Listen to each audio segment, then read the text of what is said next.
Un agent qui agit, c'est bien, mais si on pouvait le faire raisonner pour construire quelque chose de plus concret, par exemple, un plan de formation personnalisé, eh bien, c'est exactement ce que permet le deep reasoning dans Copilot Studio. Voyons ensemble comment ça marche avec un exemple pratique. Pour commencer, ça se passe dans copilotstudio.microsoft.com. Si vous ne savez pas comment créer votre premier agent, je vous mets un lien en description vers un tuto sur comment faire votre premier agent. Nous allons utiliser un agent que nous avons fait dans une vidéo précédente, l'agent formation et fiche de poste. Nous l'avons vu dans la vidéo sur le multi-agent. Là, on va voir comment aller plus loin que se renseigner sur les formations et le faire construire un raisonnement et nous proposer vraiment un plan de carrière.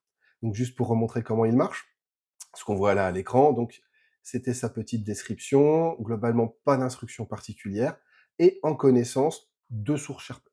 Voilà. Une vers des fiches de poste et une vers des catalogues de formation. Et l'exemple qu'on donnait, c'était: «Je veux devenir un chef de projet». On lui pose la question, on clique sur la petite carte, et que voit-on à l'écran? Il commence à chercher donc dans le catalogue de formation et les fiches de poste, donc il fait une recherche de connaissances, et globalement, il nous donne quelque chose d'assez intéressant. Il s'est basé sur la fiche de poste, et si maintenant je regarde un petit peu à l'écran, on voit qu'il nous parle du diplôme, il nous parle de l'expérience, il nous parle des différentes compétences et des quelques formations et certifications à passer. C'est une réponse correcte, hein. Tout à fait, les informations, on le voit avec les sources, proviennent de nos données. Là, ce qu'on va voir ensemble, c'est si on utilise le deep reasoning. Donc déjà, pour être sûr que ça marche, il faut vérifier qu'il est activé. Donc les paramètres à mettre en place, ça va être de vérifier qu'on est bien avec le petit bouton coché ici, donc raisonnement approfondi, donc qui est bien sûr en version préliminaire, avec quand même la petite contrainte, quand vous voulez vous en servir, il faut toujours lui dire raisonne, parce que c'est ce qui lui permet de le forcer à raisonner. Avec GPT-5, pour ceux qui ont vu ma vidéo de comparatif avec le test de GPT-5 dans Copilot Studio, ça sera plus nécessaire. On vérifie également, donc là, il peut être utilisé par d'autres agents parce que c'est celui qu'on utilise dans la vidéo sur les multi-agents. On est en GPT-4, et globalement, on lui a bien désactivé les connaissances générales, les connaissances web, et on lui laisse utiliser l'ancrage de graphique client avec recherche sémantique, parce que c'est tout simplement le Turn on Graph Rounding, et c'est ce qui permet d'avoir des bonnes réponses. Donc tout est prêt. Revenons à notre agent. On a vu la réponse, et maintenant, on veut le faire raisonner. Par quoi ça passe? Simplement, je vais cliquer dans modifier les instructions, et maintenant, je vais lui donner mes instructions. J'ai préparé un ensemble d'instructions que je vais vous montrer. On commence par des choses simples qui peuvent ressembler à des instructions que vous avez l'habitude d'utiliser. Donc par exemple, vous êtes un agent chargé de concevoir un plan de formation personnalisé pour des utilisateurs qui indiquent un rôle cible. Exemple, je veux devenir chef de projet. Jusque-là, les bases du prompt, hein, vous savez, vous devez donner le contexte à votre agent. On lui dit que le déclenchement, c'est à la réception d'une demande, identifier obligatoirement le rôle cible. Donc ça, c'est important. Même si on n'est pas encore dans le deep reasoning, on est dans la construction d'instructions, et il va devoir retenir le rôle.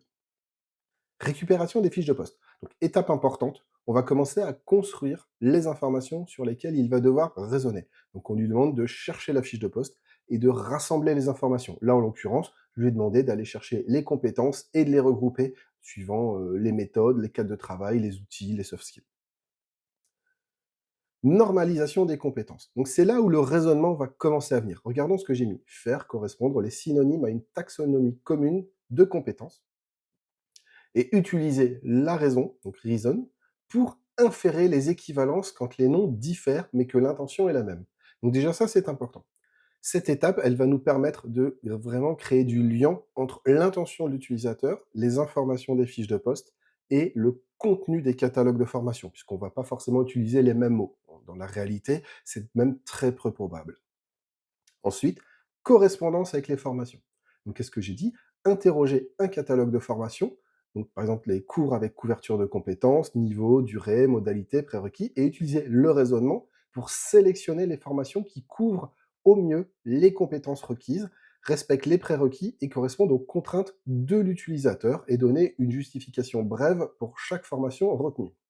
Donc, on a utilisé un raisonnement pour construire vraiment cette inférence, hein, avoir ce lien entre les compétences d'une fiche de poste et les différents synonymes qui existent et l'intention de l'utilisateur. Et là maintenant, c'est le raisonnement qui va nous permettre de choisir la bonne formation et pas juste, comme on l'a vu juste avant, avoir un résumé. Et ensuite, ce qui est très intéressant quand on utilise le raisonnement, c'est qu'on veut de la construction de réponse. On ne veut pas une génération. Donc là, qu'est-ce qu'on va avoir? On lui demande construction de plan. Donc la construction de plan, comme on le voit ici, c'est utiliser le raisonnement pour bâtir une feuille de route en plusieurs phases. Le raisonnement sert aussi à ça. Il sert à vraiment construire une réponse. Là où vous avez l'habitude plutôt de générer une réponse, là on va la construire. Et donc on lui donne les différentes phases, donc des fondamentaux pour les bases et le vocabulaire, et un peu toutes les étapes. Je vous le laisse à l'écran, je ne vais pas vous le lire, hein, c'est un petit peu long. Mais globalement, on passe par une phase de fondamentaux, de compétences, de mise en pratique, tout ce qu'on peut retrouver globalement dans un plan de formation. Et sur le format de sortie, je vais lui imposer, par exemple, tableau ou liste, et globalement, des questions, ce qu'on appelle de follow-up ou de suivi. Et voilà, on va voir la différence et on va voir ce que ça donne. Donc, j'enregistre. Et d'ailleurs, au passage, hein, là, on va avoir une réponse texte. Et d'ailleurs, ça me permet d'un petit peu de parler du sujet de la prochaine vidéo pendant qu'on enregistre. Et pendant que je rafraîchis l'écran, ça va être surtout, au lieu de construire une réponse de texte dans la prochaine vidéo, je vais vous montrer comment construire un joli tableau avec de la mise en forme. Donc maintenant, on va lui redire qui je veux devenir un chef de projet. Hop, je lance. La petite carte, on la coche toujours et on regarde ce qui va se produire.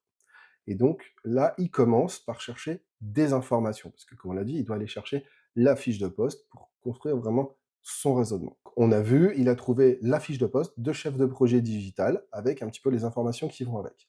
Ensuite, il a lui-même construit un raisonnement approfondi. Pouvez-vous normaliser les compétences requises pour le poste de chef de projet en utilisant une taxonomie commune? Donc là, il est en train de construire exactement ce qu'on lui a demandé dans les premières étapes. Qu'est-ce qu'il a obtenu en sortie? Donc, afficher plus. Voici un exemple de normalisation des compétences figurant dans la fiche de poste de chef de projet à l'aide de la taxonomie européenne. Donc, il a utilisé vraiment les réponses et les informations communes. On voit tout ce qu'il a créé. Maintenant, on va regarder la réponse qu'on lui a demandé de construire. Et donc là, il a travaillé. Et donc, qu'est-ce qu'on obtient? Formation pour devenir chef de projet. Donc, il a cherché dans le catalogue de formation et il a appliqué le raisonnement dessus. Et qu'est-ce qu'on a obtenu? Les différentes phases, les différentes étapes. Si on regarde un petit peu ensemble, on voit les compétences clés, la phase 1 avec les formations pour les fondamentaux, une deuxième phase avec les compétences cœur de métier et des étapes de mise en pratique. Et enfin, il nous propose les next steps pour, par exemple, s'inscrire, chercher un mentor, etc.